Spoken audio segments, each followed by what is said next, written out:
दोन प्रकारचे लोक येतात. एक लोन म्हणजे सगळ्यात घाण ते आयुष्यात नसायला पाहिजे, बरोबर. आणि दुसरे लोक आहेत लोन शिवाय त्यांचं काही चालत नाही. बरोबर. चांगलं लोन कुठलं असतं आणि वाईट लोन कुठलं असतं? लोक फसतात कुठे की लगेच लाईफस्टाईल चेंज करायला जातात. मला सॅलरी एवढी आहे, पण या सॅलरीच्या बदल्यात मी एवढा खर्च करतो. अदानी, अंबानी, टाटा, बिर्ला कोणीही घ्या, यांचे लोन्स तुम्ही एकदा कॅल्क्युलेट करून बघा. आजच्या घडीला जर त्यांचं सगळं काही विकलं ना, तरी त्यांचे लोन क्लिअर होणार नाही. 2,80,00,000 मी इन्व्हेस्ट करून इकडे कमवले, त्याच बँकेचं लोन घेतलं, त्याच बँकेत मी एफडी केली. So multiple sector, multiple funds, multiple AMCs आणि मल्टिपल वेळेला ती गुंतवणूक केली आणि माझी इन्व्हेस्टमेंट इथं अशा प्रकारे डायव्हर्सिफाय. ज्या लोकांना पैशाची गरज आहे त्या लोकांना कधीच मार्केट पैसा देत. आता इमर्जन्सी असा मुद्दा आहे की तो सामान्य माणसाच्या आयुष्यात येतच राहतो.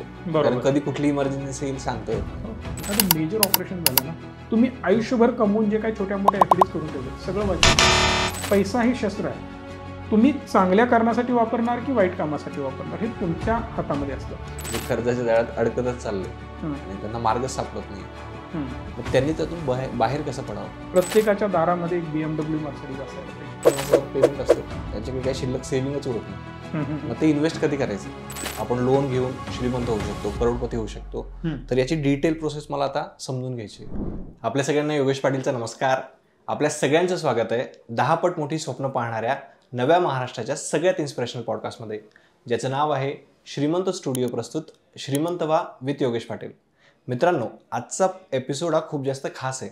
कारण का माहिती आहे का, आजपर्यंत आपण आपल्या चॅनलच्या माध्यमातून लोकांना सांगत असतो श्रीमंत व्हा, श्रीमंत व्हा. परंतु आज आपल्या एपिसोडमध्ये असे गेस्ट आहेत की जे लोकांना श्रीमंत करत आहेत. आणि मला माहिती आहे की तुमच्यापैकी बरेच लोक त्यांना ओळखतात. आणि त्या सरांचं नाव आहे संकेत आवटे सर. त्यांना भेटायसाठी खास आपण कोल्हापूरला आलेलो आहोत. तर मी टाईम वेस्ट न करता आजच्या एपिसोडला स्टार्ट करतो. परंतु त्याआधीच आपल्या श्रीमंत स्टुडिओ चॅनलला सबस्क्राईब करायला विसरू नका. तर संकेत सर, तुमचं श्रीमंत व्हा या मराठी पॉडकास्टमध्ये स्वागत आहे. Thank you so much Yogesh. Thank you so much मला इन्व्हाइट केल्याबद्दल. आणि टॅगलाईन मला खूप आवडली, श्रीमंत व्हा. खूप सुंदर. Thank you so much sir. आता तुमचे ना मी बरेचसे व्हिडिओ पाहिलेत, परंतु काही स्पेसिफिक असे व्हिडिओ होते की त्यांनी माझं माझं अट्रॅक्ट झालं आणि त्या टॉपिकसाठीच मी इथं आलो. जसं की त्याचे एक्झाम्पल जर द्यायचं म्हटलं तर काही व्हिडिओज असे होते की आपण लोन घेऊन श्रीमंत होऊ शकतो, बरोबर. आणि काही लोकांचा असे प्रॉब्लेम असतो की समजा आम्ही लोनच्या जाळ्यात अडकलोय. म्हणजे लोन हा जो टॉपिक आहे ना, याच्यावरती मला तुमच्याकडनं सोल्युशन हवंय. म्हणजे काय आहे ना, लोनला मी नेहमी लोकांना सांगतो की लोनमध्ये न्यूट्रल बघणारे लोक कोणीच नाही आहेत. दोन प्रकारचे लोक येतात. एक लोन म्हणजे सगळ्यात घाण ते आयुष्यात नसायला पाहिजे, बरोबर. आणि दुसरे लोक आहेत लोन शिवाय त्यांचं काही चालत नाहीये, बरोबर. मग याचा मध्य साधणं किंवा ते प्रॉपरली त्याला मॅनेज करणं किंवा लोन घेऊन आपण कशा प्रकारे व्यवस्थित पुढे जाऊ शकतो याचा थोडाफार अभ्यास करणं, या गोष्टी आपल्याला पाहायला मिळत नाहीत. नक्कीच आपण या टॉपिक बद्दल बोलू शकतो. येस. तर सगळ्यात पहिलाच एकदम बेसिक क्वेश्चन आहे की चांगलं लोन कुठलं असतं आणि वाईट लोन कुठलं असतं? गुड लोन आणि बॅड लोन. अच्छा, बेसिकली लोन हे लोनच असतं. बट होतं काय, जे आपण मौज मजा करण्यासाठी किंवा एखादी गोष्ट मला हवी आहे माझ्या आनंदासाठी, ते जर आपण लोन घेऊन करत असेल तर ते बॅड लोन आहे. डेफिनेटली. मग यामध्ये काय येईल की मला एखादा मोठा फोन विकत घ्यायचा, 1 लाख, 1.5 लाख, 2 लाखाचा, मोठे अर्धासा पंचांतवाले वगैरे ते फोन जे आहेत ते लोकांना घ्यायचे असतात. सो लोन काढून ती मुलं घेतात. ही पहिली गोष्ट. मला टूरला जायचं आहे, ट्रिपला जायचं आहे, ब्रँडेड कपडे घ्यायचे आहेत, प्रत्येक गोष्ट EMI वर चालते. ही पहिली गोष्ट बॅड लोन आहे. जर तुमच्याकडे तेवढी कॅपॅसिटी आता नसेल तर तुमची लाईफस्टाईल चेंज करू नका. लोक फसतात कुठे की लगेच लाईफस्टाईल चेंज करायला जातात. मला सॅलरी एवढी आहे, पण या सॅलरीच्या बदल्यात मी एवढा खर्च करतोय. म्हणजे जी लाईफस्टाईल तुमची सॅलरीपेक्षा कितीतरी कमी असायला पाहिजे, पण आपण काय करतो, थोडीशी सॅलरी वाढली की आपण लाईफस्टाईल वाढवायला लागतो. तिथं आपण फसतो. गुड लोन कशाला म्हटलं जातं? जे लोन आपण आपल्या इन्कमला अजून इन्हान्स करण्यासाठी, आपल्या ॲसेट बिल्ड करण्यासाठी जे वापरतो त्याला गुड लोन म्हणतात. सोप्या भाषेत जर मी तुम्हाला विचारलं सगळ्यात जास्त लोन कोणाचं असणार आहे? सर्वसामान्य लोकांचं. बरोबर. कोणीही म्हणेल की लोन जास्त कोण घेतं? सर्वसामान्य लोक घेतात. तुमच्या आमच्यासारखे लोक आपण सतत लोन घेत असतो. पण ही विचारसरणी तुमची चुकीची आहे. आपण किती घेतो? 1 लाख, 2 लाख, 3 लाख. पण कुठलाही बिझनेसमॅन जर तुम्ही बघितला आता, कुठलाही अदानी, अंबानी, टाटा, बिर्ला कोणीही घ्या, यांचे लोन्स तुम्ही एकदा कॅल्क्युलेट करून बघा. आजच्या घडीला जर त्यांचं सगळं काही विकलं ना, तरी त्यांचे लोन क्लिअर होणार नाहीत. एवढे मोठे लोन आहेत. बट त्या लोनमुळं ते त्या पोझिशनपर्यंत पोहोचले. जर त्यांची तेवढी लोन घेण्याची कॅपॅसिटी नसती आणि त्यांनी जर ते बिल्ड केलं नसतं तर ते आज त्या लेवलला पोहोचलेच नसते. So that is called good loan. आणि जे आपण पहिला डिस्कस केलं, आपण जे घेतो ते बऱ्या प्रमाणात बॅड लोनच असतं. ज्याला फायनान्शियल अवेअरनेस नाही आहे ना, तो मॅक्सिमम बॅड लोनच घेतो.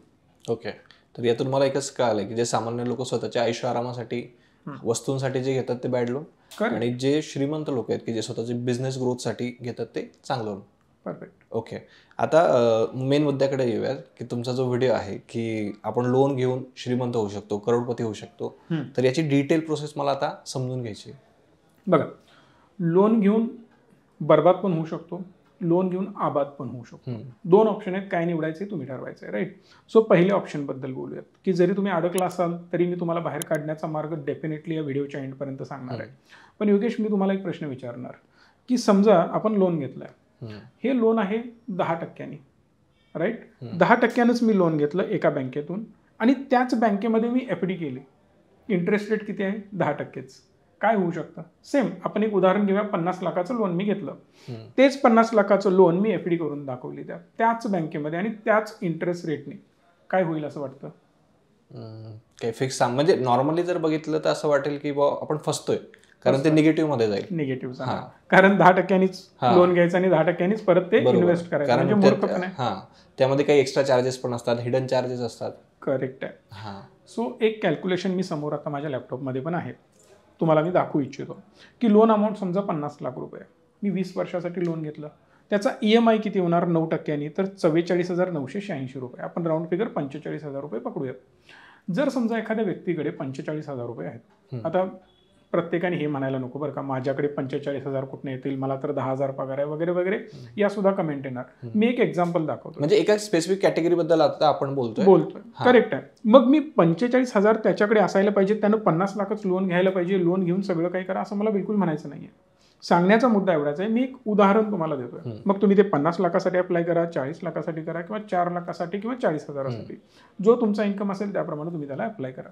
मी एक ॲव्हरेज अमाऊंट पकडली आहे, 50 लाख रुपये 20 वर्षांसाठी 9% व्याजाप्रमाणे मी 45,000 रुपये पर मंथ पे करतोय. हा पैसा जर मी इन्व्हेस्ट केला असता तर त्याचं काय झालं असतं, तर चांगले रिटर्न मला मिळाले असते. बट त्याच्यापेक्षा जास्त रिटर्न मला इथून मिळू शकतात. कसे? तर ज्यावेळी मी 45,000 पर मंथ भरेन 20 वर्षांसाठी, माझं व्याज जाईल 57,96,000, म्हणजे जवळपास 58 लाख रुपये. मग हे 58 लाख प्लस 50 लाख, 1,07,08,00,000 रुपये माझे इथंच गेले. मग जर 1,07,08,00,000 माझे जात असतील तर मिळालेली जी 50 लाखाची अमाऊंट आहे ती मी काय करणार? इन्व्हेस्ट करणार. आता इन्व्हेस्ट केली सेम 9% व्याजदरानेच. जर मी ते 9% व्याजदराने इन्व्हेस्ट केले तर माझ्या अमाऊंटला जे रिटर्न्स मिळणार आहेत फक्त ते 2,30,00,000 रुपये मिळतात. आणि टोटल काय झाली? 2,80,00,000 रुपये. 2,80,00,000 मी इन्व्हेस्ट करून इकडे कमवले, त्याच बँकेचं लोन घेतलं, त्याच बँकेत मी FD केली. आता हे काही लोकांना पटणार नाही, पचणार नाही, जरासं जड जाणार, पण मी तुम्हाला सगळ्यांना रिक्वेस्ट करतोय, एकदा तुमच्याकडे कॅल्क्युलेटर्स आहेत, ऑनलाईन गुगलला EMI कॅल्क्युलेटर काढा, त्यामधून EMI तुम्हाला मिळून जाईल. एखाद्या बँकेमध्ये जाऊन इन्क्वायरी करा की बाबा मी जर तुला 50 लाख रुपयाचं लोन तुझ्याकडे मागतोय, तुम्हाला किती EMI मागशील माझ्याकडे 20 वर्षांसाठी, ते तुम्हाला कळून जाईल. आणि जर मी त्याच बँकेत विचारलं 9%नं जर मी तुमच्याकडे FD करतोय तर माझ्या 50 लाखाची व्हॅल्यू काय होणार? कळतंय? 1 कोटी रुपये मी भरले, पण त्याच 1 कोटीच्या अगेन्स्ट मी 2,80,00,000 रुपये कमवले. यालाच म्हणतात स्मार्ट स्ट्रॅटेजी, यालाच म्हणतात बिझनेस. लोक काय करतात, बिझनेस कसा चालवतात, तुमच्याकडनं स्वस्त पैसा घेतात आणि कुठेतरी ते इन्व्हेस्ट करून, मग तुम्ही FDचं उदाहरण दिलं मी, काही लोक स्टॉक मार्केटला करतील, काही लोक म्युच्युअल फंडला करतील, काही लोक त्याचा बिझनेस करतील, काही करू शकतात. त्याची किती ग्रोथ करायची हे तुमच्या हातात आहे. एक सिंपल एक्झाम्पल, हेच पैसे मी म्युच्युअल फंडमध्ये इन्व्हेस्ट केले, म्युच्युअल फंडला ॲव्हरेज काय रिटर्न मिळतील तुम्ही काय सांगू शकता मला? 10-12%. 10-12%? जास्त मिळत नाहीत म्युच्युअल फंडला? नाही, मिळतात ना. Average index 15%. इंडेक्स आपला 15%ने ग्रो होतो. Small cap, mid cap 20%, 25% return देतात. काही स्कीमनी 40-50% रिटर्न दिले गेल्या 1-1.5 वर्षामध्ये. बट CAGR जर बघितला 20-22% आपल्याला स्मॉल कॅपचा दिसतो. पण आपण ॲव्हरेज इंडेक्सकडे जाऊ, समजा मी निफ्टी 50च्या इंडेक्समध्ये पैसे इन्व्हेस्ट केले, तो 15%नी ग्रो होतो. जर मी 50 लाख रुपये तिकडे इन्व्हेस्ट केले तर जे 2,80,00,000 झाले त्याच्यापेक्षा जास्त अमाऊंट होईल. बरोबर. किती होऊ शकते? 2 चे 3.5 4 किती वाटतं? 5-1 कोटी समजा. 5-1 कोटी होतील.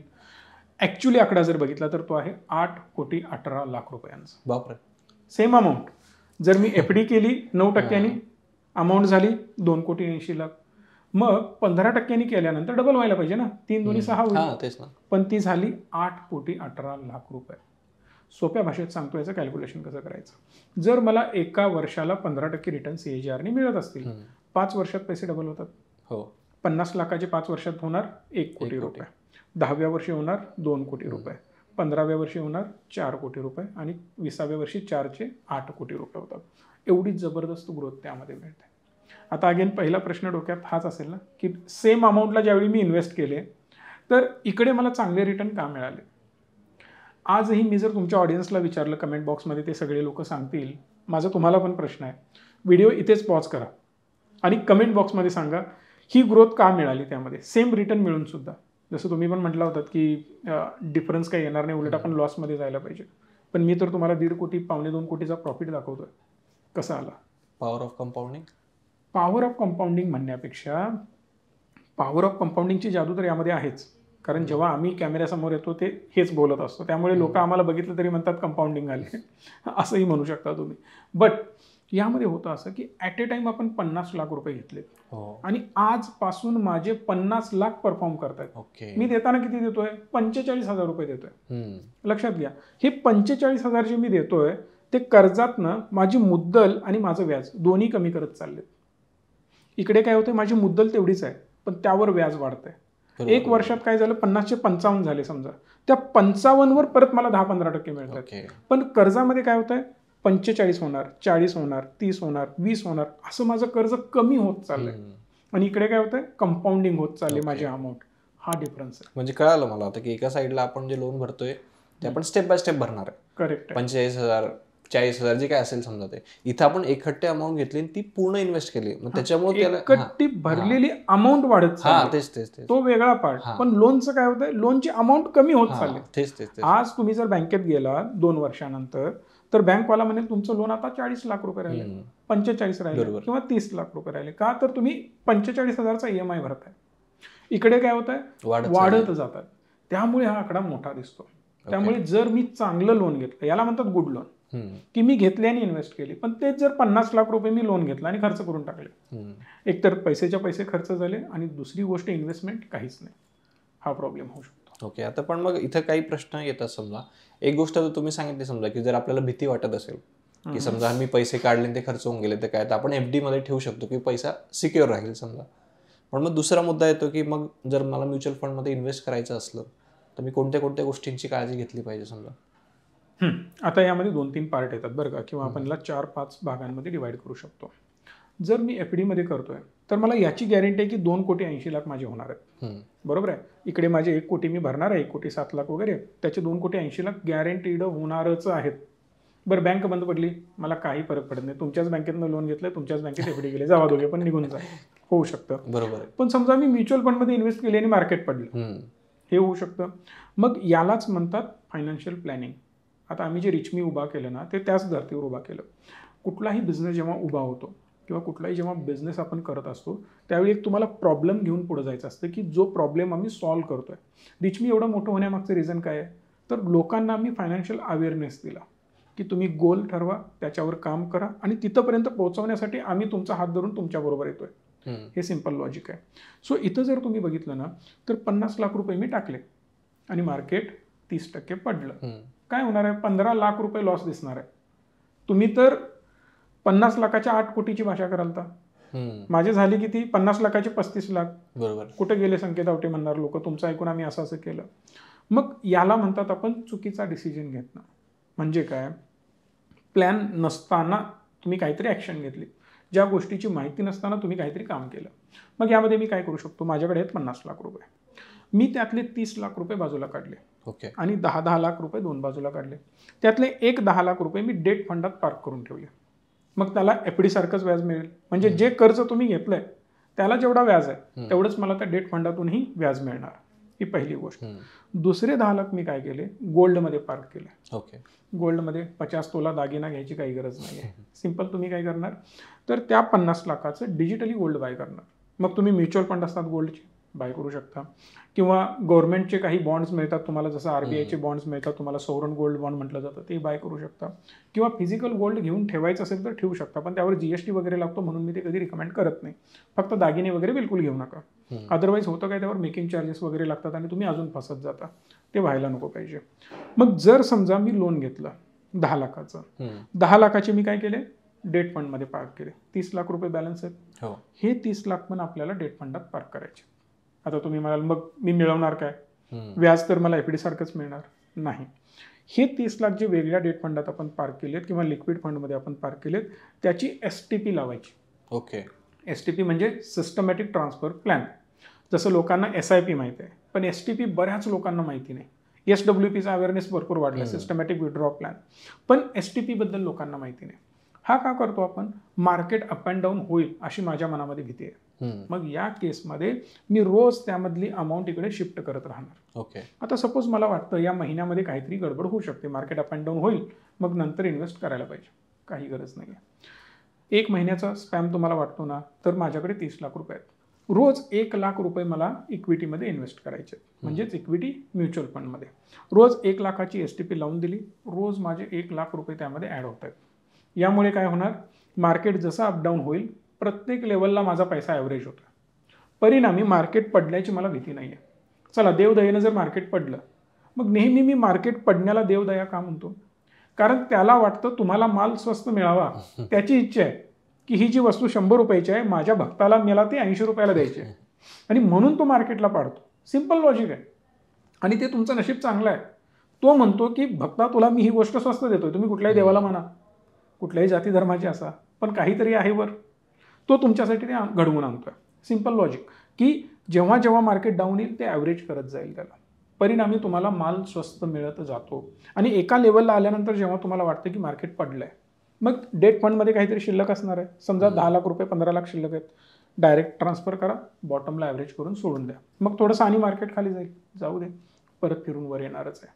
आणि लॉंगर रनमध्ये जर तुम्ही बघितलं तर मार्केटनं कधीही आपले 10-15 वर्षापूर्वीचे लो तोडलेले नाहीत. मार्केट इथून वर जातो, थोडा खाली, परत वर जातो, थोडा खाली, परत वर जातो. या पद्धतीनं मार्केट परफॉर्म करत असतं. मार्केट कधीही आपले जुने लो तोडत नाही. जुने लो म्हणजे लॉंग टर्मचे 10-15 वर्षाचे लो. आणि दर वर्षाला 1-2 वर्षाला तुम्हाला मार्केट खाली येताना दिसणारच आहे. मग मी सगळे 30 लाख रुपये एका फंडमध्ये इन्व्हेस्ट करणार का, तर डेफिनेटली नाही. यामध्ये मी काय करणार, त्याला डिवाइड करणार. कसं, काही स्मॉल कॅपमध्ये करणार, जे आपण मगाशी डिस्कस केलं होतं, 20% 25% पण रिटर्न मिळू शकतं, ठीक आहे. पण एकदम ॲग्रेसिव्ह म्हणून आपण सगळे पैसे त्यात नाही टाकायचे. काही मिड कॅपला मी जाईन आणि काही लार्ज कॅपमध्ये पण ठेवेन. मग यामध्ये पण अजून डिवाइड करू शकतो आपण. तुमच्याकडे जेवढा चांगला ॲडवायझर असेल तेवढे चांगले रिटर्न तुम्ही जनरेट करू शकता. मग ॲडवायझरला काय समजतं की अरे IT ची रॅली चांगली येईल, आता ग्लोबली टेन्शन सुरू आहे, भारतावर ड्युटी वाढवायची चालू आहे, अमेरिका प्रेशर करतोय वगैरे वगैरे सगळं सुरू आहे. मग या केसमध्ये ना मी काय करणार, काही फंड्स, अमेरिकेची ग्रोथ मला चांगली दिसते ना, तर मी अमेरिकन फंडमध्ये पण इन्व्हेस्ट करणार आणि ते आपल्या म्युच्युअल फंड थ्रू आपल्याला करता येतं. दुसरी महत्त्वाची गोष्ट, मी अशा स्टॉक्समध्ये किंवा अशा म्युच्युअल फंड स्कीममध्ये इन्व्हेस्ट करणार ज्याची गुंतवणूक इंडियन मार्केटमधल्या इंडियन स्टॉकमध्ये, जो स्टॉक इंडियामध्येच बिझनेस करतो त्याच्यामध्ये इन्व्हेस्ट करणार. का, तर त्याला धोका आहे. कधी धोका आहे, जर समजा डोनाल्ड ट्रम्पनी ड्युटी लावली तर इंडियामध्ये प्रॉब्लेम होऊ शकतो, त्यांचा सेल डाऊन होऊ शकतो, स्टॉक खाली जाणार. मी अशा फंडमध्ये इन्व्हेस्ट करणार नाही. मग त्यासाठी थोडा चांगला ॲडवायझर तुम्ही निवडला, तो तुमची हेल्प चांगली करू शकतो. सो मल्टिपल फंड्स मी निवडले, त्यामध्ये इन्व्हेस्ट केलं, रिस्क अजून डायव्हर्सिफाय केली. आता हे मल्टिपल फंड एकाच कंपनीचे कधी घ्यायचे नाहीत. म्हणजे मी ICICI, बंधन, टाटा, बिर्ला, कुणाचाही फंड घ्या, मी सगळे पैसे SBIमध्ये नेऊन टाकले, नाही करायचं. एखादा फंड SBIचा, एक टाटाचा, एक ICICIचा, किंवा एक तुम्ही कोटकचा घेतला, अशा मल्टिपल कंपन्यांचे फंड घ्यायचे आणि मल्टिपल वेगवेगळे फंड. कारण या प्रत्येक फंडमध्ये प्रत्येक कंपनीची वेगवेगळी एक्सपर्टीज आहे. कुणाचा तरी फंड मॅनेजर एवढा छान असतो ना, तो स्मॉल कॅपमध्ये नंबर 1 रिटर्न जनरेट करतो. कोणाचा तरी एक फंड मॅनेजर एवढा चांगला असतो, तो मिड कॅपमध्ये टॉप असतो. म्हणजे कोणीतरी प्रत्येक 1-2 फंडांमध्ये स्टॉपला असतात. अशी कुठलीही AMC नाही की त्याचे सगळे फंड रँकिंगमध्ये 1 नंबरला आहेत आणि सगळे खाली आहेत बाकीचे, असं होत नाही. मग ते ॲडवायझर तुम्हाला सजेस्ट करेल किंवा तुमच्याकडे जर तेवढं इनफ नॉलेज असेल देन यू कॅन चूज आणि त्याप्रमाणे तुम्ही इन्व्हेस्ट करू शकता. So multiple sector, multiple funds, multiple AMCs आणि मल्टिपल वेळेला ती गुंतवणूक केली आणि माझी इन्व्हेस्टमेंट इथं अशा प्रकारे डायव्हर्सिफाय करून मी पूर्ण केली. अशा प्रकारे आपण डायव्हर्सिफिकेशन करू शकतो. पण मग आता तुम्ही सांगितलं समजा की हे सगळं असं व्यवस्थित स्टेप बाय स्टेप डायव्हर्सिफाय करायचं, पण मग आता सपोज माझी जी ऑडियन्स आहे ती तेवढी मॅच्युअर नाही की ते एवढे नॉलेजेबल नाही की ते स्वतःहून तेवढे हे करतील. ते तुम्ही दुसरा ऑप्शन सांगितलं की तुम्ही ऍडवायझरचा सल्ला घ्या. पण एक नवीन ऑडियन्ससाठी एक मुद्दा असा पण येतो की ऍडवायझर सिलेक्ट कसा करायचा, म्हणजे कोणाला असं की हा चांगला ऍडवायझर आहे. कारण मी तर फर्स्ट टाइम ऍडवायझर घेतोय, समजा मी काय करेल की माझ्या ओळखीमध्ये एखादा ऍडवायझर आहे त्याला सगळं देऊन टाकेल, पण मग कुठल्या गोष्टींची काळजी घ्यायची समजा. बघा आता यात पण मी तुम्हाला खूप साऱ्या गोष्टी सांगू शकतो, म्हणजे बोलल तेवढं याच्याबद्दल कमी शॉर्टमध्ये समजा. आणि बिलकुल मी म्हणणार नाही की माझ्याकडेच या, मी कधीच स्वतःला प्रमोट करत नाही. तुम्ही कुठेही जाऊन कधी इन्व्हेस्ट करा, जगामध्ये खूप चांगली लोक आहेत आम्हाला सोडून पण. सो या केसमध्ये तुम्ही काय बघणार तर पहिली गोष्ट, भाऊ आहे, जवळचा नातेवाईक आहे, काहीतरी करतोय, जाऊया त्याचा सल्ला, असं नको. आपण एखादा शर्ट विकत घेतो, आता समजा मी शर्ट घातलाय किंवा तुम्ही पण शर्ट घेतलाय, हा शर्ट तुम्ही लगेच गेला दुकानात, उचलला, हा पॅक कर रे, पैसे दिले आणि घेऊन आला, असं झालं नाही. तुम्ही 10-15 शर्ट ट्राय करता, 10-15 पॅन्ट्स ट्राय करता. बरं नाही पसंत पडलं, दुकानं 10 ट्राय करता आपण, म्हणजे वेगवेगळ्या दुकानात जाऊन वेगवेगळे ब्रँड आपण ट्राय करत असतो.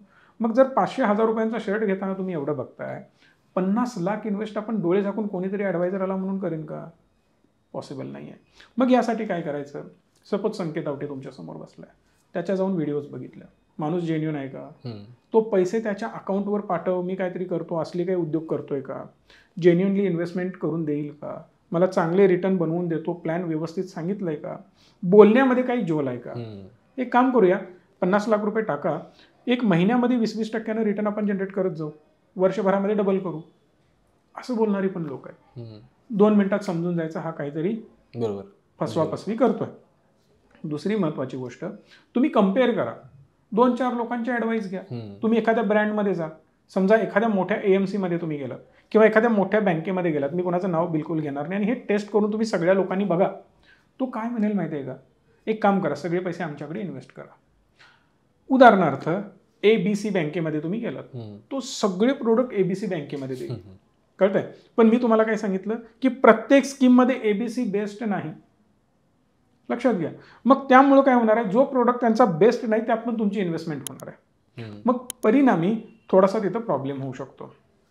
मी नेहमी लोकांना एक सांगतोय, डीमार्टमध्ये जाऊन शॉपिंग करा किंवा मॉलमध्ये जाऊन शॉपिंग करा, 4-5 प्रकारची साखर ठेवलेली आहे, तुम्ही त्यातली चूज करणार कोणती बेस्ट आहे.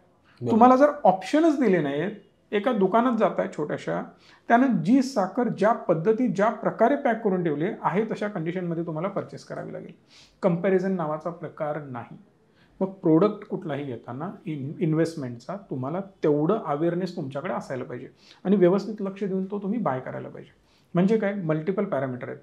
तो जो व्यक्ती आहे सेबी रजिस्टर्ड आहे का, आता सेबीची वेबसाईट येते, सेबीच्या वेबसाईटवर तुम्ही ॲडवायझर रजिस्टर्ड सर्च करा. पूर्ण कोल्हापूरमध्ये आम्ही एकटेच आहोत, संकेत आवटे फिनटेक प्रायव्हेट लिमिटेड नावानं आपली रजिस्टर्ड कंपनी आहे. दुसरं तुम्हाला कोणी दिसणार नाही, पण बरेच लोक ॲडवाईस देतात कोल्हापूरमध्ये पण, तुम्ही काय बाय करायचं हे ते सांगतात, पण त्यांना तो अधिकार नाही, हे बघणं गरजेचं आहे. दुसरी महत्त्वाची गोष्ट, त्याला नॉलेज आहे का बघणं गरजेचं आहे, त्यांचे कस्टमर सॅटिस्फाय आहेत का बघणं गरजेचं आहे, तो व्यक्ती प्रामाणिक आहे का बघणं गरजेचं आहे, स्वतःच्या स्वार्थासाठी तुम्हाला कुठेतरी तो अडकवतोय का हे पण बघणं गरजेचं आहे. आणि यांचा एक प्रॉपर ताळमेळ लावून ना तुम्हाला इन्व्हेस्टमेंट करायची आहे. सोप्या भाषेत काय, तर माझं गोल पूर्ण करण्यासाठी मला जी गोष्ट गरजेची आहे ती व्यक्ती तुम्हाला सजेस्ट करते का, जर ती करत असेल तुम्ही डेफिनेटली करा.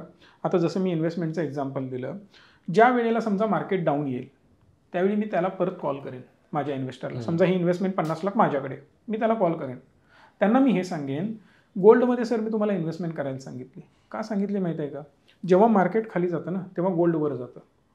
मग मी तुम्हाला काय सांगणार, आता ते गोल्ड विका, मार्केटमध्ये टाका. तुम्हाला मी डेट फंड घ्यायला सांगितला होता 10 लाखाचा, त्यातले 5-6 लाख रुपये काढा, बॉटमला टाकून द्या. मग तुम्ही म्हणाल असं का, माल स्वस्त मिळतोय, गोल्ड पिकलाय, ज्यावेळी परत मार्केट वर जाईल त्यावेळी तुम्ही त्यातले परत 10-15 लाख रुपये काढा. गोल्डमध्ये टाका, त्यावेळी गोल्ड बरोबर खाली असणार आहे, आणि थोडे पैसे डेटला अगेन पार्क करा. मग डेटला का पार्क करायचे? समजा तुमचा महिन्याला 45,000 रुपये जात आहेत, देव ना करू की तुमच्यासोबत काही वाईट घडो, पण जरी समजा झालं, वर्स्ट केसमध्ये आपण प्रिपेअर असायला पाहिजे.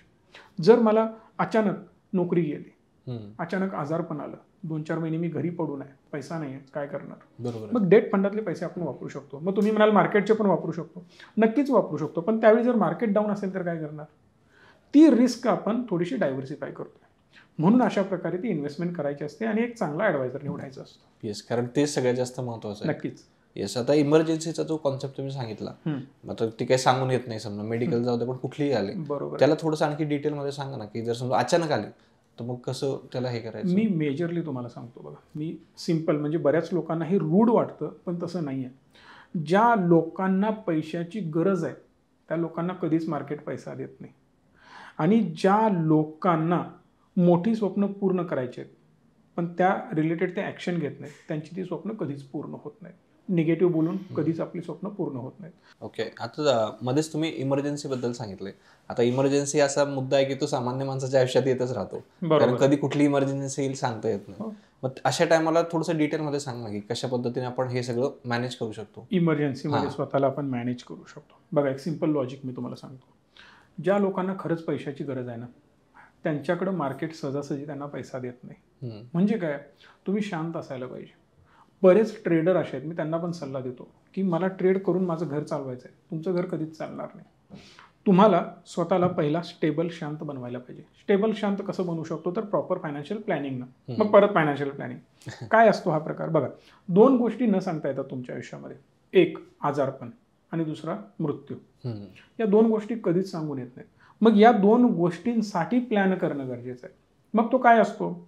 फॉर एक्झाम्पल, जर मला पुढं जाऊन काहीतरी झालं, म्हणजे आजारपण आलं, बऱ्याच लोकांना, मी तुमच्या ऑडियन्सना पण विचारू इच्छितो की त्यांच्या अकाउंटला 2 लाख, 5 लाख, 10 लाख वगैरे टोटल सेव्हिंग असतं. आता तुम्हाला मेडिकल कॉस्ट काय चालू आहे माहिती आहे? एखादं मेजर ऑपरेशन झालं ना, तुम्ही आयुष्यभर कमवून जे काही छोट्या मोठ्या एफडीज करून ठेवले, सगळं वाईप आउट होतं, गायब, खतम, टाटा बाय बाय. बरोबर ना? मग या केसमध्ये माझी सगळी कमाई संपली, प्लस मी आजारी होऊन घरी पडलोय, आणि मी माझ्या कुटुंबासाठी लायबिलिटी बनलो, जो आधी ॲसेट होता. लक्षात घ्या. म्हणजे ऐकायला थोडंसं रूढ वाटतं.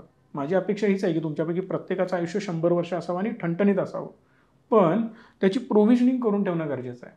बरं, हे किती रुपयात होतं? 20-25 हजारात होतं. आज जर योगेश तुम्ही ठरवलं की मला हेल्थ इन्शुरन्स करायचा आहे, कुठल्याही कंपनीचा करा. कोणी माझा पाहुणा नाही ना, तुमचा पाहुणा आहे. बरोबर. कुठलीही एक चांगली कंपनी निवडा, जी टॉप 2-3 मध्ये येते, टॉप 5 मध्ये येते, त्याच्याकडे जाऊन हेल्थ इन्शुरन्स करा. 20-30 हजार रुपयाला हेल्थ इन्शुरन्स येतो. बरं, हे महिन्याला भरायचे आहेत का? नाही, वर्षाची अमाऊंट झाली 20-30 हजार. मग आपण इमॅजिन करूया, एखाद्या व्यक्तीला, आता तुमचं वय आपण एक 30 जर राऊंड फिगर आपण पकडलं, तर इथून पुढे एका व्यक्तीचं ॲव्हरेज वय काय असतं? किती वर्ष तो जगतो असं तुम्हाला म्हणायचं आहे? आता 70 वर्ष. 70 वर्ष, बरोबर आहे. 30 वर्षापासून पुढे एक 40 वर्ष अजून पकडू. तुमचं वय वर्ष 140 असो असं माझी अपेक्षा आहे, पण आपण एक 40 ॲव्हरेज पकडलं पुढे, 70 तुमच्या म्हणण्याप्रमाणे ॲव्हरेज. मग 40 वर्ष जर मी 30,000 भरतोय, म्हणजे किती रुपये भरले मी? 4 त्रिकम 12 लाख रुपये भरले. 12 लाखामध्ये मला जर 20 लाखाचा कव्हर मिळतो, काय वाईट आहे? आता हा 20 लाखाचा कव्हर एका वर्षासाठी असतो. घरामध्ये 3-4 लोक असतात, लहान बाळं असतात किंवा नवीन मॅरिड लोक असतात, न्यू मॅरिड. आता तुमचं लग्न झालंय, राईट.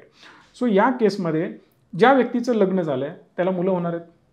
2 मुलं, 2 अपत्य तरी ऑब्व्हियसली असतात. 1 लाख रुपये मिनिमम खर्च येतो आता, राईट. मग 1 लाख रुपये खर्च, 2 मुलांचा 2 लाख रुपये खर्च. इथं माझा 2-3 लाख रुपये कव्हर झाले मिनिमम, म्हणतोय मी, एकदम ॲव्हरेज. कोल्हापूर सारख्या सिटींमध्ये, पुणे मुंबई सारख्या चांगल्या हॉस्पिटलमध्ये जर आपण विचार केला तर 2-2, 3-3 लाख रुपये आता खर्च येतोय. आपण 1-1 लाख रुपये जरी ॲव्हरेज केलं तरी 2 लाख रुपये माझे येतं वाचले. एखाद दुसरं ऑपरेशन झालं, 5-10 लाख रुपये, 15 लाख रुपयाचा जर झटका बसला, मेजर जर कॅन्सर वगैरे असे आजार झाले, खूप मोठी अमाऊंट झाली. सो फक्त 30 हजारामध्ये मी माझी लाईफ कंट्रोलमध्ये आणली, आणि मी जोपर्यंत जिवंत आहे तोपर्यंत माझा कव्हर चालू राहिला. 70 पर्यंत पण जायची गरज नाही, 60 पर्यंत आपण हा कव्हर चालू ठेवायचा, नंतर बंद करू शकतो, कारण आपल्या बऱ्या प्रमाणात लायबिलिटी संपलेल्या असतात, आपण आपला पैसा मागे साठवलेला असतो. दुसरी गोष्ट आहे मृत्यूची. जर तुम्ही तुमचा टर्म इन्शुरन्स केला तर तो हार्डली, म्हणजे खूप मोठी अमाऊंट तुम्हाला भरायची गरज पडणार आहे. 30,000 रुपये, 40,000 किंवा 20-25 हजारामध्ये पण मिळतो, डिपेंड ऑन द एज असतं. जेवढ्या लवकर कराल तेवढा कमी प्रीमियम भरावा लागतो. मग याच्यासाठी पण माझ्याकडे वेगवेगळे ऑप्शन्स आहेत की ते पैसे तुम्हाला परत कसे मिळतील आणि ते कंपाऊंडिंग होऊन मार्केटमध्ये कसे लागतील असे पण प्लॅन असतात. ते तुम्ही शोधणं जरा गरजेचं आहे. जसं मी माझ्या चॅनलवर बरेच व्हिडिओज बनवलेत की ते प्लॅन कसे असतात, एकदा सगळ्या लोकांनी तुम्ही एक्सप्लोर करू शकता. राईट.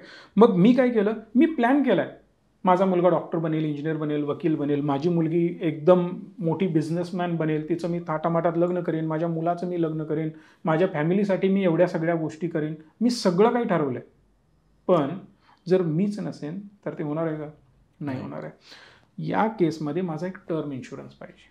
मी जरी नसलो तरी माझी फॅमिलीसाठी मी जे स्वप्न बघितलं आहे ते पूर्ण व्हायला पाहिजे. मग हे सगळं मिळून 40-50 हजारात बसलं वार्षिक आहे. म्हणजे दोन्ही रिस्क माझ्या बाजूला गेल्या 50 हजारात. आता मी प्लॅन करणार, मी असलो तर माझे जे पुढचे मोठे मोठे गोल आहेत ते कव्हर करायचे. म्हणजे मी काय करणार की पुढे इन्व्हेस्टमेंट पण करत जाणार. सिंपल वर्ड्समध्ये जिंदगी के साथ भी जिंदगी के बाद भी या 2 अडचणींवर मी मात केली 50 हजार रुपये भरून. पण मी वर्षाला 50 हजारच कमवतोय का? नाही, अजून चांगली अमाऊंट कमवतोय. कोणी 5 लाख कमवेल, कोणी 10 लाख कमवेल, कोणी 2 लाख कमवेल, कोणी 1-1 कोटी पण कमवेल. राईट. बाकी अमाऊंट मी इन्व्हेस्ट करतोय माझ्या फॅमिलीच्या भविष्यासाठी आणि माझ्या भविष्यासाठी. ते आनंदी, मी पण आनंदी. सो माझं हे सगळं पुढं सुरळीत चालू राहणार. यालाच म्हटलं जातं जिंदगी के साथ भी आणि जिंदगी के बाद भी. मी व्यवस्थित असेन तरी काही प्रॉब्लेम नाही, मी आनंदात जगेन आणि मला जर काही प्रॉब्लेम झाला तरीसुद्धा या 2 गोष्टी माझ्या फॅमिलीला सिक्युअर करतील. अशा प्रकारे आपण याचा एक प्लॅन बनवू शकतो. डायव्हर्सिफाय इन्व्हेस्टमेंट करून आपण ग्रो करू शकतो. ओके. म्हणजे एकदम सिंपल तुम्ही सांगितलंय की इमर्जन्सी आल्यानंतर रडण्यापेक्षा आधीच व्यवस्थित प्लॅन करून ठेवा, म्हणजे तुम्हाला त्याची गरज नाही पडणार. येस. पण मग इथं हा पण एक मुद्दा येतो, म्हणजे आता आपल्यासारखे मराठी लोक तर सामान्य लोकच असतात. समजा एखादी इमर्जन्सी आली की जे आपलं चालू आहे ते पण आपण बंद करतो. म्हणजे जे इन्शुरन्सेस चालू असतात किंवा जे काही पैसे आपण इन्व्हेस्ट करत असतो ते पण आपण स्टॉप करतो अशा टायमाला. तर त्याच्यावरती कसा मार्ग काढला पाहिजे? सिम्पल आहे. अगेन उत्तर फायनान्शियल प्लॅनिंग. आणि दुसरी एक म्हण आहे, बुडत्याचा पाय खोलात. मी मगाशीच तुम्हाला सांगितलं की ज्याला गरज आहे ते देव सहजासहजी देत नाही.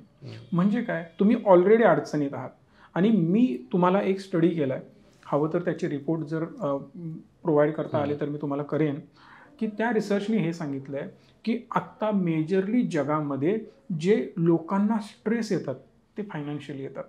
फायनान्शियल क्रायसिस असल्यामुळं, अनेक तुमच्या आयुष्यामध्ये अडचणी असल्यामुळे तुमच्या घरामध्ये वाद तयार होतात आणि तुम्हाला पॅनिक अटॅक येणं, वेगवेगळ्या गोष्टी होणं, आजारी पडणं हे सगळं सुरू होतं. म्हणजेच काय, हेल्थ आणि टर्म. तुम्ही त्यामुळे टेन्शन घेऊन आजारी पडता, त्यामुळे तुम्हाला पॅनिक अटॅक येतात आणि तुम्ही त्याच वेळेला ते प्रीमियम भरणं बंद केलेलं असतं. म्हणून मी 2 गोष्टी वेगळ्या तुम्हाला काय सांगितलं की एक इन्व्हेस्टमेंट पण चांगली आपली असायला पाहिजे. ज्यावेळी माझ्या मागं पैसा असतो त्यावेळी खूप मोठा कॉन्फिडन्स असतो. तुम्ही त्याला कशा प्रकारे युटिलाइज करता हे मॅटर करतं. अरे मेरे पास तो पैसा आहे, घमेंडी नाही चालत आहे ना, त्याला योग्य प्रकारे युटिलाइज करा. पैसा हे शस्त्र आहे. तुम्ही चांगल्या कारणासाठी वापरणार की वाईट कामासाठी वापरणार हे तुमच्या हातामध्ये असतं. त्यामुळे हा पैसा वाईट नाही आहे, त्या शस्त्राला वापरणारा व्यक्ती वाईट आहे. त्रिशूळ, गदा, आपल्या मोठमोठ्या देवांच्या या शस्त्रांबद्दल जर आपण बोललो, आज जर मी गदा घेऊन फिरायला लागलो किंवा तलवार घेऊन फिरायला लागलो, शिवाजी महाराजांनी कशासाठी वापरलं? काय केलं छत्रपतींनी? दुष्कर्म करण्यासाठी वापरलं का? जनतेची वाट लावण्यासाठी वापरलं का? चांगल्या कामासाठी वापरलं. आज बरेच आपले लोक तलवार घेऊन फिरतात, ते कोण आहेत? गुंड आहेत. लोकांना हप्ते वसूल करण्यासाठी, मारण्यासाठी, चाकू वगैरे यासाठी वापरतात. पण महाराजांनी जनतेचं रक्षण करण्यासाठी ते वापरलं. लाईक सेम पैसा मी माझ्या फॅमिलीच्या प्रोटेक्शनसाठी, माझ्या प्रोटेक्शनसाठी वापरतोय. इतर लोकांचं 4 भलं व्हावं म्हणून आपण त्यासाठी वापरतोय. सो मी काय करणार की जो पैसा मी इन्व्हेस्टमेंट केलाय त्यातली छोटीशी अमाऊंट काढणार आणि हे प्रीमियम भरणार, हे बंद होऊ देणार नाही. का तर मी ऑलरेडी अडचणीत अडकलोय. यात जर मला काय झालं, माझ्या फॅमिलीला काय तर झालं, अजून फसणार. जे काय मी इन्व्हेस्ट केलंय सगळं गायब होणार, परत फिरून तिथंच येणार ना तुम्ही. कारण जर एखादा अटॅक आला, काय झालं, आजारपण आलं, मृत्यू झाला, सगळे पैसे संपून जाणार. सो ते व्हायला नको पाहिजे. बरोबर. म्हणजे ती पण एक सिक्युरिटी आपली होऊन जाते. एक्झॅक्टली. पण मग आता हे जे तुम्ही सांगितलं, समजा की आपण लोन काढायचे, इन्व्हेस्ट करायचे, त्यातून श्रीमंत व्हायचं वगैरे, याच्यामध्ये मला एक ड्रॉबॅक वाटतो. म्हणजे ते कसं क्लिअर करायचं ते तुम्ही सांगा.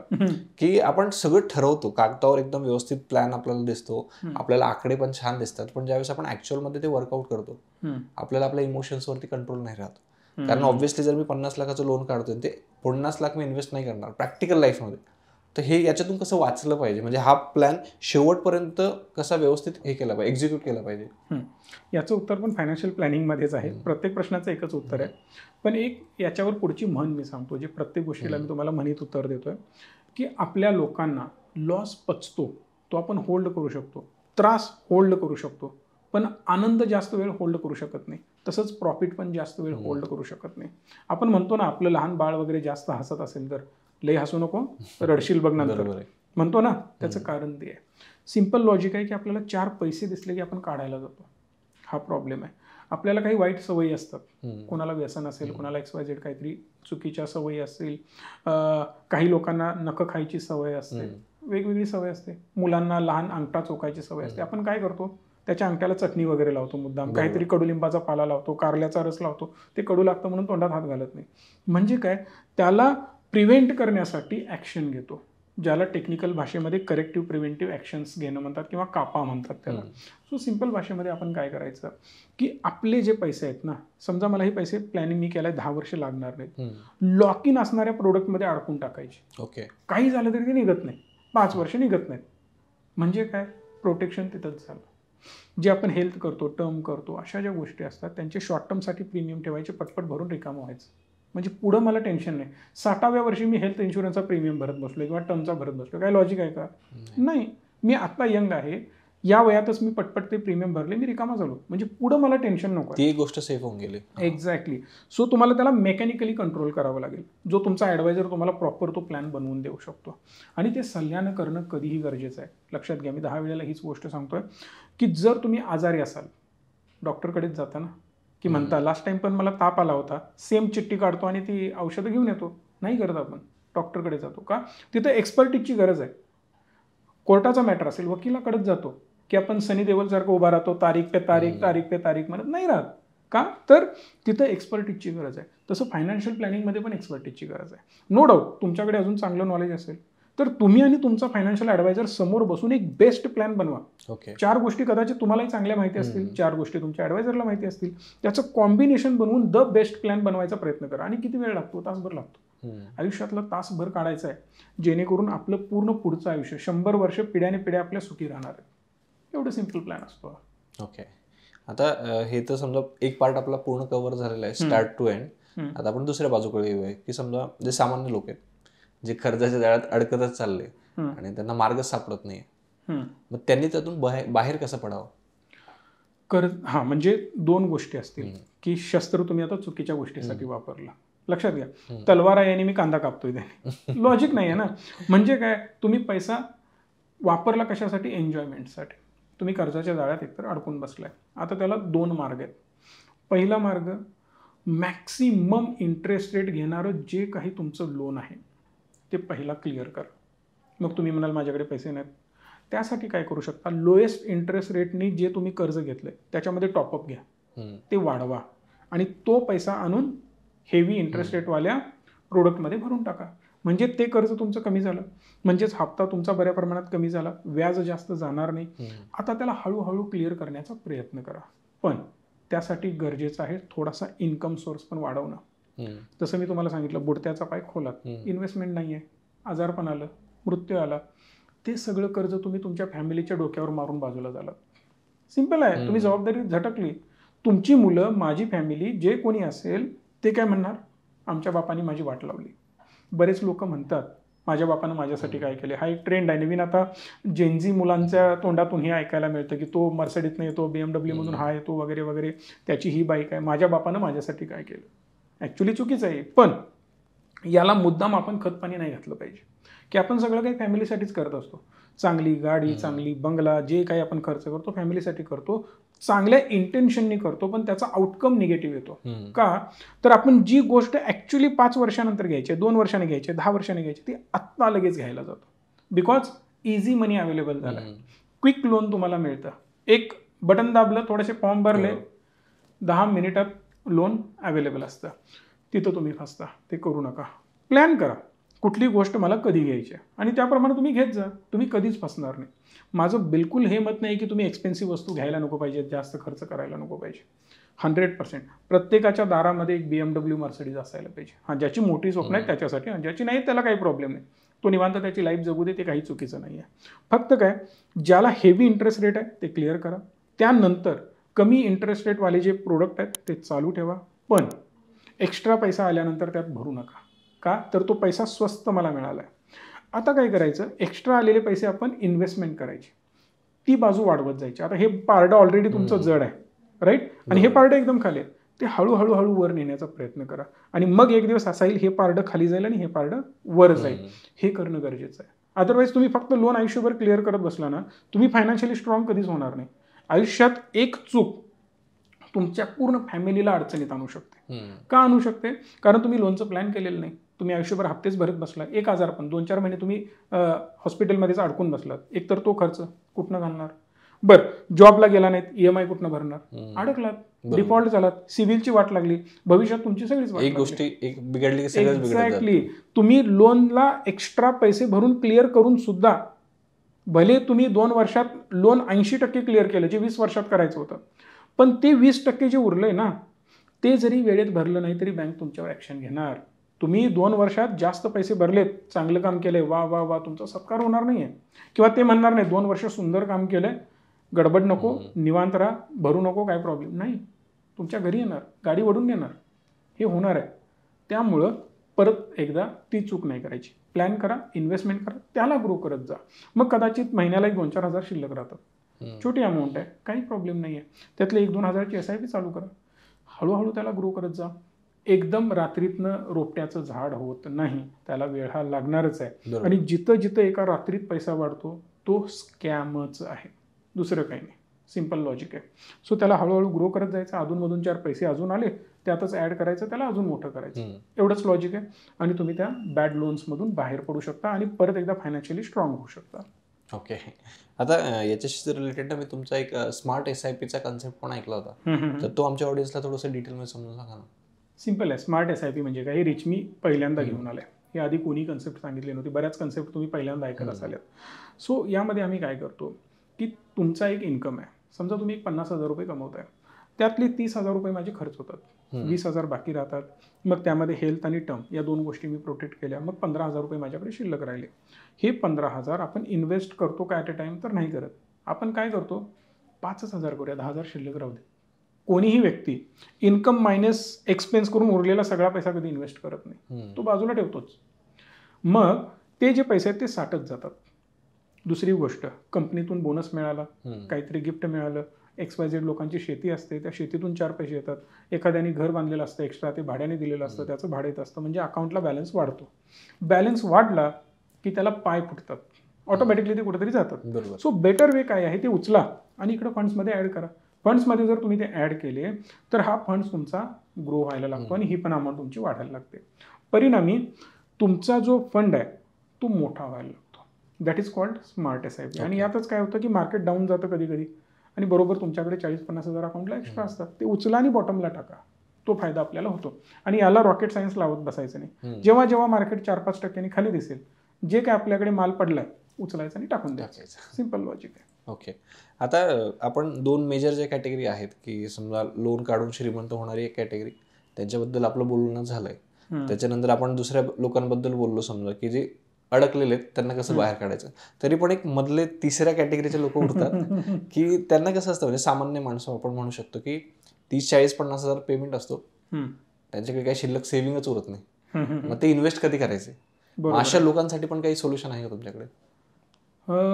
म्हणजे शिल्लक काही राहत नाही. बघा, एक सिम्पल लॉजिक आहे, मी तुम्हाला सांगतो. 2च कॅटेगरी आहेत आपल्याकडे लोकांच्या आणि दोघेही चुकीचे नाहीत. एक, दोघेही सर्वसामान्यच आहेत. माझाही पगार पहिल्यांदा 5,000 होता आणि माझ्याही मित्राचा पगार 5,000 होता, किंवा इव्हन माझ्याबरोबर जे काम करत होते ते 5-10 हजारातच खेळत होते सगळे, राईट. जे आत्ता सुरुवातीला 10-15-20 हजार सॅलरी मिळते प्रत्येकांना, आम्ही ज्यावेळी करत होतो 5,000 इनिशियल सॅलरी होती. त्यांचं स्वप्न काय होतं, किंवा पुढे गेल्यानंतर सुद्धा त्यांचं स्वप्न काय होतं, 9ला यायचं, पंचिंग करायचं, 6ला पंच आउट करायचं, घरी जायचं, मस्त छान मच्छी मटण भाजीपाला घरी घेऊन जायचं, फॅमिलीसोबत बसायचं, जेवायचं, खायचं, झोपायचं, सेम रुटीन कंटिन्यू करायचं. मला तुझ्यासारखं पळायचं नाही आहे. माझं स्वप्न काय होतं, आपण धंदा बिल्ड करायचा आहे, बिझनेस बिल्ड करायचा आहे, काहीतरी मोठं करायचं आहे आणि आपण एखाद्या व्यवसायामध्ये उतरायचं आहे. मग आता दोघांमध्ये मी लई शाना असं आहे का? तर बिलकुल नाही. दोघंही लाईफच जगतोय, पण त्याला त्याच्या प्रिन्सिपल्सनी जगायचं आहे, मला माझ्या प्रिन्सिपल्सनी जगायचं आहे. त्याला कुठेतरी पोहोचायचं आहे, मला कुठेतरी पोहोचायचं आहे. यात अजून एखादी कॅटेगरी असू शकते. तो म्हणेल मला साधू संत व्हायचं आहे, मला तुमच्या कुठल्याच गोष्टीची गरज नाही, मी काम करणार नाही, काय करणार नाही, मी मस्त अयोध्येला जाणार, मी माझी लाईफ तशी जगणार, मला देवाला समर्पित करायचं. त्याचंही चुकीचं नाही. म्हणजे प्रत्येकाचे प्रिन्सिपल वेगळे आहेत. मग जो पहिल्या कॅटेगरीतला आहे की माझे मोठे स्वप्न नाहीत, काय आहे, माझी फॅमिली आहे, शांत मला जगायचं आहे, 4 पैसे असावेत, अडचणीच्या काळामध्ये माझं घर व्यवस्थित चालावं, आणि जर काही प्रॉब्लेम आले तर त्यातनं माझी सुटका व्हावी, आणि रिटायरमेंटपर्यंत मी छान लाईफ जगावी, माझ्या मुलांनी ठीकठाक शिक्षण घ्यावं, आणि एक मध्यमवर्गीय माणूस जसं जगतो, एक छोटीशी कार, छोटी बाईक, एक छोटं घर, बस यात मला जगायचं, काही प्रॉब्लेम नाही. पण त्या व्यक्तीनं कधीही मोठी स्वप्न बघायची नाही. म्हणजे काय, मी ॲक्शन काहीच घेणार नाही, कळतंय, ॲक्शन काहीच घेणार नाही, आणि स्वप्न बघतो मी चांद तारे तोडण्याचं, नको. तुम्ही काय स्वप्न बघितलं तेवढ्यावरच मग चालायचं. 1000, 2-3 हजारची SIP चालू ठेवायची, अमाऊंट हळूहळू ग्रो करत राहायचं, त्यामधून तुमचा एक बँक बॅलन्स बनेल, छोटा हेल्थ, छोटा टर्म एक करायचा, तुमची फॅमिली सुखरूप चांगली जगेल. पण त्यातच 5000 कमवत असून सुद्धा जर तो मोठं स्वप्न काही बघत असेल तर त्या केसमध्ये त्यानं काय करायला पाहिजे, तर मोठे टार्गेट्स ठेवून मोठ्या ॲक्शन्स घेत मल्टिपल इन्कम सोर्सेस त्यानं बिल्ड करत जायला पाहिजे. राईट. मग या केसमध्ये तो काय करेल की मल्टिपल अर्निंग सोर्सेसनं पैसा मिळवत जाईल. मग इन्व्हेस्टमेंट पहिला व्यक्ती जिथं 2000 करत होता, यानं 4-5 हजार करत ग्रो करत जायचं. मल्टिपल वेजनी पैसे मिळवण्याचा प्रयत्न करायचा. जसं आज रिचमी मल्टिपल प्रोडक्ट्समध्ये काम करतो, मल्टिपल वेजमध्ये आम्ही काम करतो, रिअल इस्टेटमध्ये आम्ही काम करतो, प्लॉटिंगमध्ये आम्ही काम करतो, गव्हर्नमेंटच्या काही बॉन्ड सिक्युरिटीजमध्ये आम्ही काम करतो, म्युच्युअल फंड इंडस्ट्रीमध्ये काम करतो, इन्शुरन्स इंडस्ट्रीमध्ये काम करतो, ट्रेडिंग डिमॅटमध्ये आम्ही काम करतो. म्हणजे वेगवेगळ्या माध्यमातून आमचं अर्निंग होत असतं. सो असंच डायव्हर्सिफाय करून तुम्ही तुमच्या रिलेटेड काम शोधा. एखादा शेतकरी असेल, नाही मला शेतीतून करिअर करायचं आहे, कर ना बाबा, म्हणजे शेती आधुनिकरित्या कर. त्याच्याबरोबर शेळी पालन, कोंबडी पालन, तू गायी पाळ, जनावरं पाळ, त्याच्यामधून इन्कम सोर्स बनव, असं करत तू मोठा होत जा. म्हणजे काय, 4 पैसे कसे एक्स्ट्रा मिळतील यावर तुला फोकस करायचा, तर तू मोठा होऊ शकतोस. सो दोघं त्यांच्या जागेला बरोबर आहेत. म्हणजे काय, तू मोठी स्वप्न बघतोयस, मल्टिपल अर्निंग सोर्सेस घे, मोठा हो. तुला जास्त मोठं बनायचं नाही आहे, काहीच प्रॉब्लेम नाही, ते बिलकुल चुकीचं नाही आहे. तू त्याप्रमाणे हळूहळू ग्रो होत जा. ओके. पण मग आता एक शेवटचा क्वेश्चन विचारतो मी तुम्हाला. हे सगळं तुम्ही सांगितलं, पण मग असे पण काही जेन्युइन लोक असतात समजा की ज्यांना आयुष्यात ग्रो व्हायचंय, मेहनत करायची त्यांची तयारी आहे, पण त्यांना असा प्रॉपर मार्ग नाही सापडत की आपण जॉब करत असताना आपलं इन्कम कसं वाढवू. म्हणजे ते इन्व्हेस्टमेंट तर करू नाही शकत आहे, कारण त्यांच्याकडे सेव्हिंगच नाही, तर ते कसे करतील. पण मग यांच्यासाठी तुमच्याकडे काही असा मार्ग आहे का? हां, आहे माझ्याकडे मार्ग, बट ठराविक लोकांना आम्ही ती संधी देतो. म्हणजे आम्ही अजून एक स्टेप पुढे जाण्याचा प्रयत्न केला आहे. की होतं काय ना, बऱ्याच लोकांना सवय असते की आपलं ताट जेव्हा भरतं ते भरतच जातं, काय होणार आहे, खाली सांडणारच आहे ना. मग त्यापेक्षा बेटर एक काम करा की एक वेगळं ताट घ्या, त्यामध्ये द्या, दुसरा माणूस खाईल. आता या प्रिन्सिपलवर आम्ही आता काम करतोय की रिचमी सोबत आम्ही आमचे पार्टनर बनवतोय. आम्ही जो बिझनेस करतोय ना तो आम्ही तुम्हाला शिकवतोय. त्यासाठी आम्ही पैसे चार्ज करत नाही. एंट्री फी म्हणून ₹1000 आम्ही घेतो, कारण कोणी येऊन बसून येतं, बरोबर आहे, जेणेकरून चांगली लोक यावीत, खरोखर सिरियस लोक यावीत. या लोकांना आम्ही फुल ट्रेन करतो या सगळ्या बिझनेसेसमध्ये, आणि त्यांना कसं ग्रो करायचं हे शिकवतोय. आता बरेच लोक ज्यांना रिचमी माहिती नाही ना, ते काय करतात, गुगलवर जातात, RICHMW रिचमी सर्च करतात, संकेत आवटे माझं नाव आहे ते सर्च करतात, मराठी संकेत सर्च करतात, तिथं नंबर असतो, कॉल करून आमच्याकडे जॉईन होतात. मग त्यांना काय ऑप्शन आहे की ते या सगळ्या प्रोडक्टमध्ये डील करू शकतात. आम्ही शिकवतो बिझनेस कसा करायचा, कसं उभं राहायचं, आणि हे फ्री कोणी, म्हणजे ट्रेनिंग पण तुम्हीच देता त्याच्यामध्ये सगळं. ओके. या ट्रेनिंगसाठी ₹1,00,000 चार्ज केले. मी तेच म्हणत होतो की त्याचे काही पैसे असतात? एक्झॅक्टली, काहीच नाही. ओके. आणि हा बिझनेस आम्ही तुमच्या नावावर चालू करून देतो. तुमचं तुम्ही चालू करा, तुमचं तुम्ही काम करा. आम्ही तुमचा टाटाचा कोड काढून देतो, आम्ही तुमचा HDFC बरोबर काम जोडून देतो, आम्ही तुम्हाला ICICI बरोबर काम करायला जोडून देतो. तुमचं तुम्ही करा, त्यांचं पेमेंट तुमच्या अकाउंटला घ्या. माझा त्यामध्ये काही हात नसतो ना, मी त्यातलं काही कमिशन घेतो. क्लिअर आहे. सो सांगण्याचा मुद्दा एवढाच आहे की मल्टिपल अर्निंग सोर्सेस भरपूर आहेत. तुमची एक्सपर्टी रिअल इस्टेटमध्ये असेल, तुम्ही रिअल इस्टेटमध्ये जा, काहीतरी काम करा. तुम्हाला जर चांगलं शिकवता येत असेल तर तुम्ही ट्युशन घ्यायला चालू करा. म्हणजे माझ्याच बिझनेसमध्ये यायला पाहिजे असं नाही आहे. ज्याला ज्या क्षेत्रात इंटरेस्ट आहे ना त्या क्षेत्रात त्यानं जावं आणि मल्टिपल अर्निंग सोर्सेस थ्रू आपला बिझनेस मोठा करावा. खरं तर म्हणजे ही खूप मोठी गोष्ट आहे की तुम्ही लोकांना स्टार्टिंग पासून एंडपर्यंत गाईड करताय. आणि फीस काय ₹1000 घेताय, फक्त ते पण सिरियस लोक यावे म्हणून. आधी आम्ही फ्रीज घेत होतो, पण हजारो लोक अशी यायला लागली ना, उगाच बघूया काय टाइमपास म्हणून बसायचं. मग नॉन सिरियस लोकांना उगाच तिथं घ्यायचं. मी इथं लाखो रुपयांची सिस्टम लावली, त्यांच्यासाठी ट्रेनर बसवलेत, मी स्वतः मेहनत घेतोय आणि मी अननेसेसरी दगडांवर मेहनत करून काय उपयोग आहे. मग यामुळे होतं असं की समजा जर माझी 1000 लोकांची कॅपॅसिटी आहे, 1000 लोक घेतले, वेटिंगमध्ये जे 1000-2000 बसले त्यात खूप चांगली लोक पण आहेत ना, मी चुकीच्या लोकांना आत घेतलं. हे व्हायला नको त्यासाठी. आणि ज्यावेळी तुमची कमाई 20,000 रुपये होते, तुमची कमाई, त्यावेळी मी ते 1000 रुपये परत देतो आनंदाने. ते सुद्धा मी परत देतो. का तर तुम्ही मेहनत केली, तुमची कमाई झाली. ज्यावेळी तुम्ही मला दाखवाल माझं पे आउट सर 20,000 आलं, मी घेतलेले 1000 पण तुम्हाला मी परत देतोय. कंडिशन एक, माझ्यासारख्या अजून म्हणजे जे लोकांना गरज आहे त्या अजून 5-10 लोकांना तुम्ही तयार करायचं. ती जबाबदारी आता तुमची असेल. माझं काम संपलेलं आहे, मी तुम्हाला तयार केलं, तुम्ही 4 लोकांसाठी काहीतरी करा. सिम्पल आहे. अरे वा. खरं तर थँक्यू सो मच संकेत सर की तुम्ही आज इतका मोठा टाइम दिला. कारण आपली थीमच आहे श्रीमंत व्हा आणि तुम्ही तर ॲक्च्युअल लोकांना श्रीमंत करताय. तर मला तर खूपच भेटून भारी वाटलं आणि अपेक्षा आहे की आजचाही पॉडकास्ट लोकांना खरंच प्रॅक्टिकली उपयोगात पडेल. नक्कीच माझी तीच अपेक्षा आहे की तुम्ही एवढं ट्रॅव्हलिंग करून इथे आला, एवढी मेहनत करताय, लोकांना व्हॅल्यू देण्याचा प्रयत्न करताय आणि लोकांना एज्युकेट करण्याचा प्रयत्न करताय. त्यामुळे मी नेहमी सांगत असतो की आमचा बिझनेस हा लोकांनी आशीर्वाद देणारा बिझनेस आहे आणि तुमचाही तोच आहे की एक गोष्ट जरी या लोकांना चमकली आणि त्यांच्या आयुष्यामध्ये जर त्याचा फायदा झाला तर डेफिनेटली ते तुम्हाला आशीर्वादच देणार आहेत. आणि त्याचा इम्पॅक्ट मला या चॅनलवर पण झालेला दिसेल आणि भविष्यात मला हे चॅनल खूप मोठं झालेलं बघायला आवडेल. आणि परत एकदा आपण भेटूयात मग नवीन. नक्कीच. Thank you so much. Thank you so much.